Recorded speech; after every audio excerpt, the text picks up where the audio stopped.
ഞാനൊരു കാര്യം പറയാനാണ് കേട്ടോ ഇന്നത്തെ ഈ വീഡിയോ. അതെ, ഇന്ന് ഞാൻ ബസ്സിൽ യാത്ര ചെയ്തുകൊണ്ടിരിക്കുമ്പോൾ രണ്ടമ്മമാർ സങ്കടത്തോടെ കൂടി ഓരോ വിഷമങ്ങൾ പറയാനാണ്. എന്താണ്,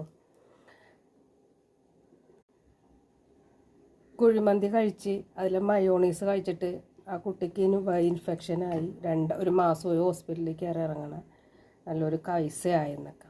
അപ്പം ഞാൻ വേറൊരമ്മ പറയണ്ടായിരുന്നു, ചെമ്മീൻ കഴിച്ചിട്ട് ആ കുട്ടിക്ക് വയറുവേദനയായിട്ട് ഒരാഴ്ച ആസ്പത്രിയിലായിരുന്നു. അപ്പം ഞാൻ പറഞ്ഞെന്താണ്, ഇതിലിപ്പം ഞാൻ തൽക്കാലം മുളക് പൊടി, മഞ്ഞൾപ്പൊടി, ഉപ്പും മാത്രം ചേർത്ത് വറുത്തെടുക്കുകയാണ്. ഇങ്ങനെ വറുത്തെടുക്കുമ്പോൾ നമ്മൾ അത്യാവശ്യത്തിനുള്ള എരിവ് മാത്രമാണ് നമ്മുടെ വയറ്റിൽ ചെല്ലണത്. പിന്നെ നമ്മുടെ കുട്ടികൾ തിന്നണത് ഒരുപാട് എരിവും മസാലകളുമാണ്. അപ്പോൾ അതിൽ നിന്നൊക്കെ ഒരു മോചനം അവർക്ക് കൊടുത്തില്ലെങ്കിൽ ഇതുപോലെയുള്ള സംഭവങ്ങളൊക്കെ ഇനി ഉണ്ടാവാൻ സാധ്യതയുണ്ട്.